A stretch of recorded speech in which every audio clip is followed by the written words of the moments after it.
ያማካሪው ጉዳይ ሰማችሁ እንዴ? ያማካሪውን ሰማችሁ? አማካሪው ከባድ የሚባል የመኪና አደጋ ደርሶብኝ ነበር። ኢትዮጵያ በጣም የራሷ የሆነ ባህል ስላላት ጨዋነት ስላላት ሰውን እምንለካው በጨዋነቱ ስለሆነ ነው። ሰላም ቤተሰቦች እንዴት ናችሁ? ደህና ናችሁልኝ? እኔ ደህና ነኝ። ክብሩ ይስፋ ብያለሁ ቤተሰቦች። ዛሬም እንደተለመደው ለእናንተ ወቅታዊ አዳዲስ መረጃ ይዘን እንዲሁም ደግሞ አዝናኝ ቪዲዮዎችን ይዤላችሁ መጥቻለሁ። አብራችሁን ቆዩ ቤተሰቦች። ለቻናሉ አዲስ የሆናችሁ ደግሞ ሰብስክራይብ የምትለውን በተን በመንካት ቻናሉ ፋሚሊ ሁኑ። በተጨማሪም ቪዲዮን ላይክ ማድረግ እንዳይረሳ። እኔ እዚህ በቪዲዮቹ ላይ ሐሳቤን እገልጻለሁ። እናንተ ደግሞ ኮሜንት ሴክሽን ላይ ገብታችሁ ሐሳባችሁ በነጻነት ግለጹልኝ። ወደ ቪዲዮቹ እንሄዳለን ቤተሰቦች። አብራችሁን ቆዩ።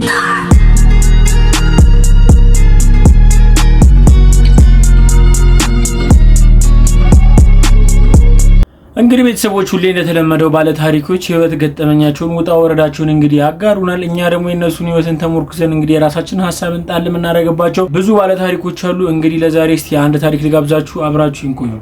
በሩ ክፍት ነው። ማንም ሰው ወደ ህይወታችን መግባት እንደሚችለው ሁሉ ማውጣትም ይችላል። በዚህ ሐሳብ ምን ያህሎቻችሁ ትስማማላችሁ? ሌላ ሰው መቅረብ ጉዳታችንን ያክመዋል? በጣም ቆንጆና ንግግሩ የምሁር የሆነ ልጅ ኮሌጅ ለምዝገባ በሄድኩበት በመጀመሪያ ቀኔ ተዋውቄ ወዲያው መደዋወልና ማውራት ጀመርን። ከጊዜ መግፋት በኋላም ሳላየው መዋል እስኪያቅተኝ ድረስ አፈቀርኩት። 5 ወር ቆየን። ከመዋደድ ያለፈ ግንኙነት አልነበረንም። እኔ የምኖርበት ከተማ በስራ ምክንያት መጥቶ ስለሚኖር ቤተሰቦቼ ጋር ብሎኝ አርብ ይሄድና ሰኞ ይመለሳል። አንድ ቀን ግን በማላውቀው ቁጥር ደውሎልኝ ካወራሁት በኋላ በዛው ቁጥር ተመርኩዤ የሱን ሶሻል ሚዲያዎችን ገብቼ ማየት ጀመርኩ። ያየሁትን ማመን አቃተኝ። ለካ ያፈቀርኩት ባለትዳርና የ2 ልጆች አባት ነው። ደነገጥኩ። የማደርገውን አጣው። ለሳምንት ያህል ዘጋሁት። ከባድ ጊዜ ማሳለፍኩ። ከዛም በአካል አግኝቼው አናገርኩት። እሱም በጣም ደነገጠ። ተንበርክኮም ለመነኝ። ስለ ሁሉም ነገር አስረዳሻለሁ ብሎም አረጋግቶኝ መነጋገር ጀመር። መጀመሪያ የቀረብኩሽ ሴትነትሽን ፈልጌ ነበር። አሁን ግን ወድጄሻለሁ። ላጣሽ አልፈልግም። አፈቅርሻለሁ። አትቀየሪብኝ በማለት ለመነኝ። እኔ ደግሞ የመጀመሪያ ፍቅሬ ነው እንዳላጣው ፈራው። ልርቀው በሞክርም አልቻልኩም ነበር። ስቀርበውም ደግሞ የሰው ቤተሰብ መሃል ገብቼ እየበጠበጥኩና ኃጢአት እየሰራው እንዳለ ህሊና ይወቅሰኛል። በእነዚህ 2 ሐሳቦች መሃል እያለው እሱን ለመርሳት ስለፈለኩ ብቻ ፍቅር ባይኖረኝም ሌላ ሰው ተዋወቅኩ። በዛ መሃል እዚህ ያለውን ስራ ጨርሶ ወደ ሌላ ከተማ በስራ ምክንያት ሄደ። በቃ ተመስገን አምላኬ። እሱን ልረሳ አቅም ስጠኝ ብዬ ሁለተኛ የተዋወቅኩትን ልጅ ለመራቅ ፈለኩ። ሌላ ከባድ የህይወት ምዕራፍ ተጀመረ። ትምህርቴ ላይ አተኩሬ ህይወቴን ለመጀመር ስሞክር ይሄ ለሁለተኛ ጊዜ የተዋወቅኩት ልጅ በተረገመች ቀንና ሰዓት ደወለልኝና በጣም እንደከፋው እንዳዘነ ድብርት ውስጥ እንዳለና ወደ እርሱ እንድመጣ ጠየቀኝ። በማንገራገር ስልኩን ዘጋሁት። ደጋግሞ ሲደውልልኝ ግን ሄድኩለት። ቤቱ ከገባው በኋላ ግን የጠበቀኝ ሌላ ነገር ነበር። አስገድዶ ደፈረኝ። የሆነውን ማመን አቃተኝ። እርሱም ከደፈረኝ በኋላ ድንግል መሆኔን ሲያውቅ በጣም ደነገጠ። መጮህና ማልቀስ ፈልጌ ግን አቃተኝ። ከቤቱ እንደምንም ብዬ ወጣው። በጊዜው አባቴ ልቡን ታሞ ስለነበር ለቤተሰቦቼ ብናገርና ይሄን ቢሰማ የሚሞትብኝ መሰለኝ። ለማንም መናገር አልቻልኩም ነበር። ብቻዬን ማልቀስና ለምን ሄድኩ በሚል ቁጭት ውስጥ ገባው። በዛ መሃል ለ2 ወር የወር አበባዬ ቀረብኝና የማደርገውን የማማክረው ሰው ስላጣው ለራሱ ደውዬ ነገርኩት። ሄጄ እንድታከም ነገረኝ። ብቻዬን አልሄድም አልኩት። ከ3 ቀን በኋላ አገኘኝና ሐኪም ቤት ሄድን። ስመረመር እርግዝና እንደሌለና በከባድ ጭንቀትና ድንገተኛ የክብደት መቀነስ ምክንያት እንደሆነ ነግረውኝ መከሩኝና መድኃኒት ሰጥተውኝ ወጣን። ልጁም እንደሚወደኝና ከኔ ጋር መቀጠል እንዳለብን ነግሮኝ እኔም የመጀመሪያ ወንድ ስለሆነና ሌላ ወንድ ማወቅ ስለማልፈልግ ብዬ እሺ አልኩት። ነገር ግን አልወደውም። እርሱም በተገናኘን ቁጥር አብሬው እንድተኛ ብቻ ነው የሚፈልገው። ይባስ ብሎ አሁን ላይ ሁኔታውን ሳየው ከኔ ጋር ሆኖ መንገድ ላይ እንኳን መታየት አይፈልግም። ግን እወድሻለሁ ይለኛል። እኔም አሁን ላይ ባልወደውም እና ለሱ ከባድ ጥላቻ ቢኖረኝም ሌላ ወንድ እንዲያውቀኝም ሰውነቴን እንዲነካኝም ስለማልፈልግ ብቻ እሱ እንዳይተወኝ ብዬ የሚፈልገውን እያደረኩለት ነው። ያለሁበትን ሁኔታና አሁን ያለሁበትን ህይወት በጣም እጠላዋለሁ። አልወደውም። በጣም ከባድ ጭንቀት ውስጥ ነኝ። አሁን ላይ የ3ኛ ዓመት የሕክምና ተማሪ ነኝ። ትምህርቴን በስርዓቱ መማር አልቻልኩም። ነገዬን ሳስብ ቤተሰቦቼ ዋጋ ከፍለው አሳድገውኝና አስተምረውኝ ምንም ለነሱ የምሆንና የምገባ ልጅ እንዳልሆንኩ ነው የሚሰማኝ። ምክራችሁ ያስፈልገኛል። ምን ልወስን በማለት ትጠይቃለች። ዛሬን ለነገ እንኑር። መልካም ጊዜ።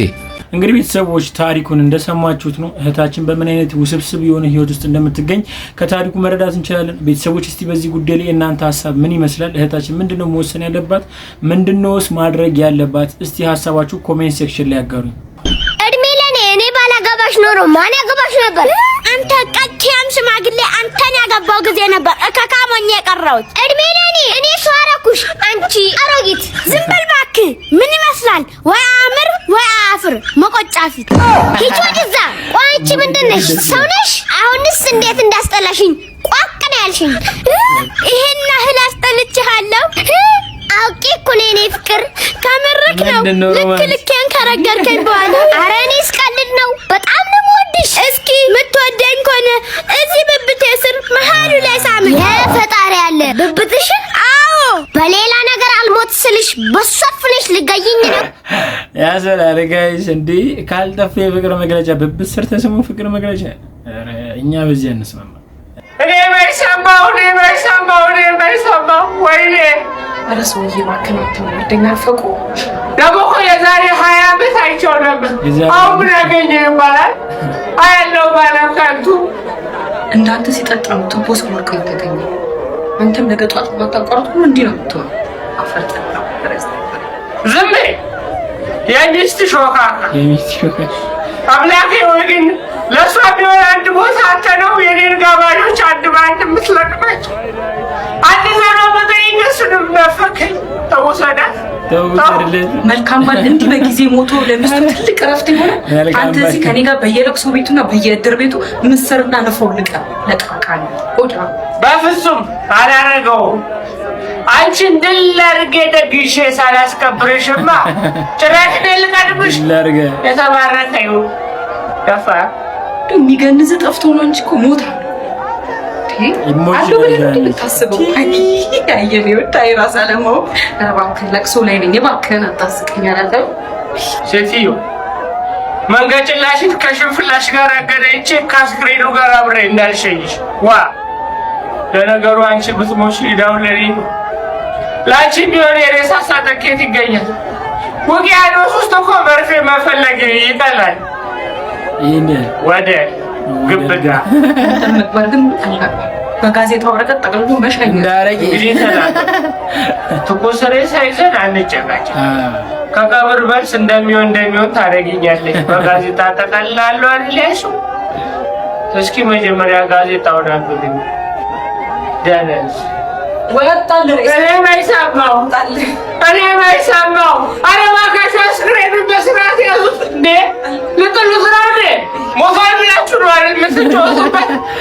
አረባ ደግሞ ለዚህ ክብር አስፈጻሚዎች አውቃቸዋለሁ። አዎ አንዴም እንዲህ አንዱን አስክሬን እንዲህ ደፍተውት ሟቹ ሰው አየኝ አላየኝ ብሎ ተሸማቁ ልብሱን አራግፎ ነው እንደገና ሳጥን ውስጥ የገባው። በቀብሩ ቀን ያዋርዱት እኮ ነው እንጂ አረ እኔ ማይሰማው አልሰማም። አንቺ ሰምተሻል? አረላ ውሰዳት ምርጥ ባልና ሚስት የዓመቱ ምርጥ ባልና ሚስት ብያለሁ። ውሰዳት ተራ እየተጠባበቁ ነው። ለማንኛውም ከአርቲስቶቻችን የማግባት እድል ቢኖርሽ ማንን ታገቢያለሽ? ሄኖክ ድንቁ ሄኖክ ድንቁ በጣም ነው የሚመቸኝ። ሄኖክ ድንቁ ይመቸኛል ብላለች። ቤተሰቦች የኮመንት ሴክሽኑ ክፍት ነው፣ አስተያየት ስጡ። ቀጣይ ጥያቄ ጋይስ ሄኖክ ድንቁን እንግዲህ መፈለግ አችልም እንዴ? ኖርማል ነው። እኔ እዚህ መሀል ያለውበትም። ለማንኛውም ቤተሰቦች ከሰሞኑ በሄኖክ ድንቁ ላይ እንግዲህ የግድያ ሙከራ ተፈጽሞበታል ወይም ደግሞ በመኪና የግድያ ሙከራ ተፈጽሞበታል የሚሉ የተለያዩ ዜናዎች እንግዲህ ሲወጡ ሰምተናል። በተለያዩ ሶሻል ሚዲያዎችም ሲጋሩ ነበሩ። ነገር ግን ያ ትክክል እንዳልሆነ ራሱ በገዛ አንደበቱ ተናግሯል። እስቲ እሱ ቪዲዮ ነው። ሰላም እንዴት ናችሁ? ዛሬ ለምስክርነት መጥቻለሁ። ያለፈው ሰኞ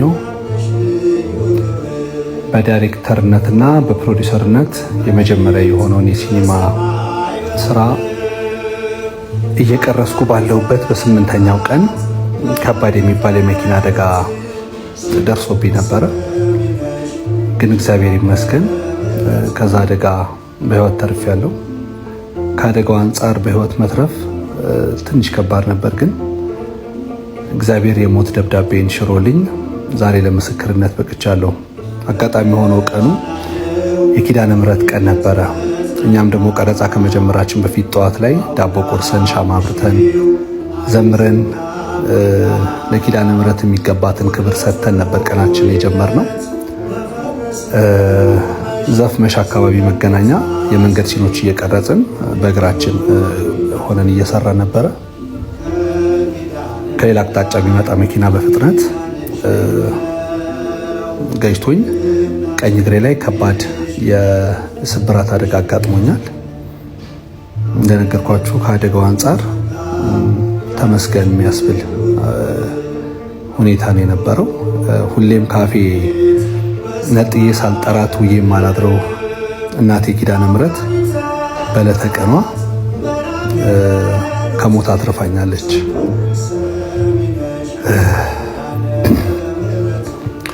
ኤኒዌይስ በሰዓቱ ከጎኔ የነበራችሁ የፊልም ክሩ አባላቶች እንዲሁም በሄድኩበት ሆስፒታል የነበራችሁ ዶክተሮች፣ ነርሶች፣ በአጠቃላይ የሕክምና ባለሙያዎችና ሰራተኞች ያደረጋችሁልኝ እንክብካቤና ለሰጣችሁኝ ፍቅር በጣም አድርጌ ነው የማመሰግነው።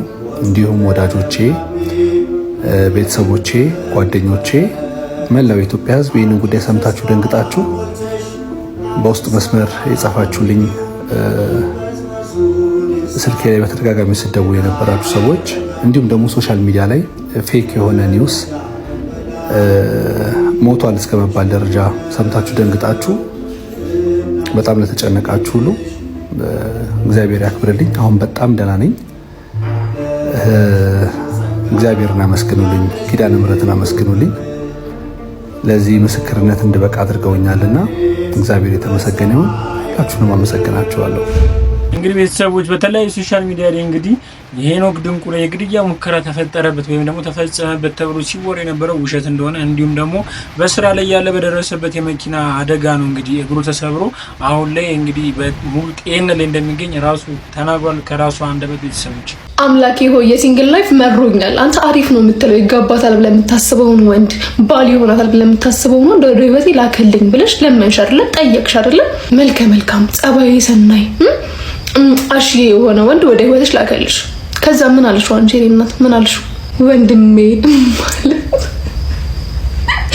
ጋድም ማለት ነው። እንዲህ ስትይ እኛም ስንሰማ ደንግጠናል ያለው what do you mean እንደ ባልጠይቀሽ ወንድሜ ማለት እንደ አረ ተው።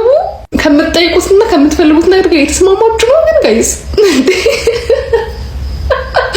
ምን አርግ ነው የምትሉት? እሺ ጋድን ወይ እናጸልይበት ልቀቁ መንገድ እንዴ ሲመስለኝ ማለት ነው። አሁን ወንዶች ማለት ነው ባለፈው ለመሆን መተው ወንድም የምናረጋቸው ወንዶች ናቸው። ላይ ከነሱ እንባ ነው ህዝቡን እንዳለ ሲንግል አድርጎ ያስቀረው እንዴ ወንድሜ። እንግዲህ እንደዚህ አይነት መስል የተሰማራችሁ ወንድሜ እያላችሁ ያስቸገራችሁ እንግዲህ ስርዓት ያዙ። የኛ እንባ ከባድ ነው ብለናል። እንግዲህ ከተወለደ ጀምሮ ለአቅመ አዳም ከደረሰ ጊዜ ጀምሮ አንድ ያላገዘኝን ወጣጤ ወራሽ ላይ ልሞላ ነው ላስፈረመው። ታዲያ ምን ይደረግ? በቃ አንዴ ምንድነው ምን ይደረጋል? አንዱ ነው ያኔ እምቢ ማለት ይችል ነበር። ያኔ ሲረገዝ እምቢ ማለት ይችል ነበር። እራስህ ካደለ ቀሽብርነ ተብለ ሶስት ነጻ ስትለቀቅ በደስታ ምትክላይ ላይ ተወረገረከው ምን አልጊ ነው የምትለኝ? አሁን እንኳን ቀሽብርነቱ ብቻ ከዛ ነጻ መውጣት ይቻል ነበር። አንቺም እኮ ሸጋ ነበርሽ። እንደ ዛሬ አልተንከረፈሽ አልተንቋጥጥሽም ነበር። ለዛ ነው ንዝር እንግዲህ ሸጋ ነበር። ከዳውን አልተንገለጀሽም ነበር። አንቺም አልተንቋጥ ክርፍፍ አላለሽም። ለዛ ነው የፈሰሰው ፈሰሰው ሰው የሆነው። አሁን ይውረስ ነው ይውረስ በቃ እንዴ ቷን ቀማል ይውረሱ በነጻ ሁሉ ቤት እኔ የኔ ልጅ ምንድነው ያልኩህ? አባይ ምን ነው እኔ ነው ቷን የሚወርስ እኔ እኮ እንደማትፈልጉኝ አውቃለሁ። አይደለም ልጄ ተው ልጄ እንዳትሄድ ልጄ እንዳትሄድ ዘራረጋቲ ፍሬያት ልኝ ወራጅ ጥሉኝ ጉርሳድ የሚያስስባቸው ተው ወራጅ አልወርዝም ማለት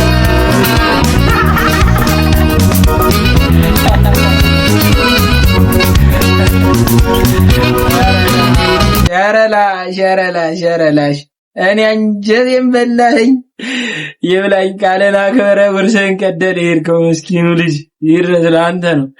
ለማንኛውም እንደዚህ አይነት እናትና አባት እኔ ካለ ይገረማሉ። ለማንኛውም ይመቻችሁ። አየር ላይ ያገነጠሩት ኩዲ የአማካሪውን ጉዳይ ሰማችሁ እንዴ? አማካሪውን ሰማችሁ? አማካሪው እስኪ ያው ይህ ሰው ምን ብሎ ለጠፈ መሰለ? የምታወሩት ሰው ከፈለጋችሁ እኔ ያለው ኖርማል ችግር 400 ብር የሚሰማበትም እሺ፣ አሳዛኝ ታሪክ 800 ብር፣ አብሬ ማልቀስ ካለብኝም ችግር የለም 1500 ተከፍላለሁ።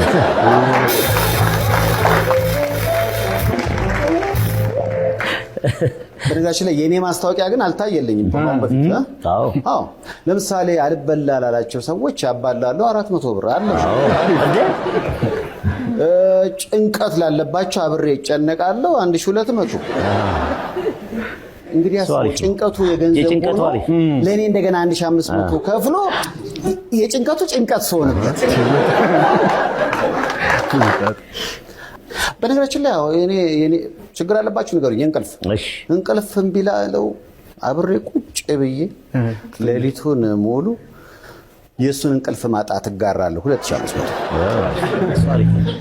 የእንቅልፍ ስለሆነ ምክንያቱም በሚቀጥለው ቀን ተኝተህ ትውላለህ።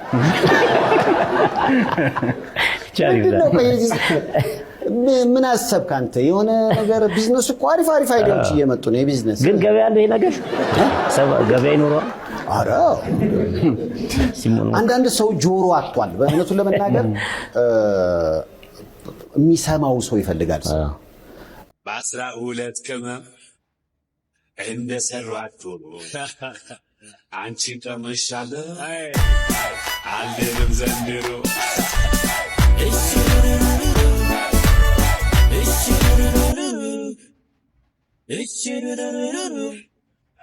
እንስራ ክንፉ ሰው እጅማ ላይ ወጣ አሁን እኔ ብሆን ስንቱ በተቆጣ። የሀበሻ ሴት ምለው ደጋግሜ የሀበሻ ወንድ የሀበሻ ሴት የሀበሻ ሰው ምለው አበሻ ስለሆንኩና ስለሚመለከተኝ ኢትዮጵያ በጣም የራሷ የሆነ ባህል ስላላት ጨዋነት ስላላት ሰውን እምንለካው በጨዋነቱ ስለሆነ ነው። የፈለገ የፊዚክስ ፕሮፌሰር ምናምን የሆነ ምናምን ፈርጀ ኮከብ ምናምን ሊቀሊቃውንት ብትሆን ባለጌ ከሆንክ ባለጌ ሲሉ ለሀበሻ ጎረቤት አያፈራልህ፣ እድር አያስገባ፣ ዘመድ አያፈራልህ፣ ጋሻ ያዝብልህ፣ ከመቀመጫ ኖር ሰው አይነሳልህ። ባለጌ ርካሽ ከሆንክ ረክሳል። ያንተ ምሁርነት ከዛ ውጭ ደሞዝ መብያ ልንገርሽ። አንቺ ሰው ከሆንሽና የምትሰሚ ከሆነ አደብ ያዥ። ባል ካለሽ ባልሽና አማክሪውና አደብ ያስይዝሽ። ሞስት ፕሮባብሊ አይ ዳውት ኢት። ግን እንደዚህ አትታመስም። ያበሻ ሴት ናይት ክለብ ያለች ሴት ራሱ እንደዚህ አይነት አክት አፈንድዳ ስታደርግ ያጸይፈናል ወንዶች። ልንገርሽ እኔ በጣም ነው የምንጸየፈው። የረከሰች ነው ይመስል ቤትሽ ላምባዳ መደነስ ትችላለሽ። ከፈለግሽ ሳልሳ መጨፈር ትችላለሽ። ቤትሽን ቆልፈሽ እንደዚህ ተቀርጸሽ ህዝብን ማሳቀቅ ግን ምንድነው? ባህላችሁ ርካሽ ነው አያገባኝም ነው። የእናንተ ባህል ገደል ይግባ ከፈለገ ነው ይሆናል ነው። አይሰራም እንደሱ። እንናገራለን። ያንቺን አይነቷን ደሞ በጣም ዋልጌ ሰው ደሞ እንናገራለን። አታሳቁብን ልጆቻችን። ለምን ሶሻል ሚዲያ ላይ መጣሽ? ለምን ለጠፍሽ? ቻዩ እንግዲህ ከለጠፍሽ ሰው ሚልሽን ደሞ ብዙ ሰው እየረገመሽ ነው። የመጨረሻ ሰው ያሳቅቃል የምታረጉት ነገር። ያንቺ የግልሽ ኢንጆይመንት ከሆነ ቤትሽን ዘግተሽ ካሜራሽን አጥፍተሽ ከፈለግሽ ቀርጸሽ ድሮ አልበም ውስጥ ፎቶ እንደምናስቀምጠው ቤትሽ በሃርድ ዲስክ አስቀምጪው ቪዲዮሽን። ልጅሽ ያያዋል፣ ለልጅሽ ታሳየዋለሽ። ከዛ በኋላ ማፈሪያ፣ የመጨረሻ ማፈሪያ። ቤተሰብ ያለው ሰው እናት ያለው ሰው እንዴት እንደዚህ ይሆናል እንዴ? ለምን ስርዓት አታረጉም እናንተ? ይሄ ስልጣኔ ነው እንዴ? ስልጣኔ ማለት የኢትዮጵያዊነትን ጨዋነት ማጥፋት ማለት አይደለም። ስልጣኔ ራሱ ነች። በሰለጠንን በቅጡ ምግብ በበላን በቅጡ ትምህርት ተምረን ለሰው የሚተርፍ ንግግር ካፋችን በወጣ መሰልጠን ማለት በእኛ ዴፊኒሽን አሁን መባለግ ነው። ከአፍ የሚወጣው ነገር የባለገ ድርጊቱ የባለገ ልብሱ ከራቁትና ከወሲባዊ እንትን ፖርኖግራፊ የማይተናነስ ንግግሩ ወንዱ እንደዚህ ምናምን ሲቆላ ሴቷ በመሃል መንገድ ያረች እንትን ያለች አንድ ፊቱ ስራ አደባባይ ወጣ ማታ ከ3 ሰዓት በኋላ ከ5 ሰዓት በኋላ ለምን ጎዳና አትወጡ? ይሄ ነው መሰልጠን። በጣም የሚያም መሰልጠን ነው እየሰለጠናችሁ ያላችሁት። ብልግና ነው። ብልግናና መሰልጠን መካከል ትልቅ ወፍራም መስመር አለ። ያውም ቀጭንና ለማለፍ እንደዚህ የሚያዳግት ቲን ላይን ተብሎ ተሳስቼ ነው የሚያስብል አይደለም። ትልቅ መስመር አጥር ነው ያለው፣ የግንብ አጥር። እሱን አጥር እንደዚህ ጠርምሼ ካልወጣዋልሽ ምን ነው አንቺ እንደዚህ አደብ አጣሽ? ምን ትላለች? እንግዲህ ቤተሰቦች እስካሁን ድረስ አብራችሁ ስለቆያችሁ አመሰግናለሁ። ቤተሰቦች በድጋሚ የምላችሁ ነገር ለቻናሉ አዲስ የሆናችሁ ሰብስክራይብ የምትሉን በተን በመንካት ቻናሉን ፋሚሊ ሁኑ። በተጨማሪም ቪዲዮ ላይክ አድርጋችሁ እንደጀመራችሁ አልጠራጠርም። እንዲሁም ደግሞ ሐሳብ አስተያየታችሁን ደግሞ ኮሜንት ሴክሽን ላይ ገብታችሁ በነጻነት ግለጹልኝ። በቀጣይ ቪዲዮ እስክንገናኝ ሰላም ቆዩ። ወዳችኋለሁ።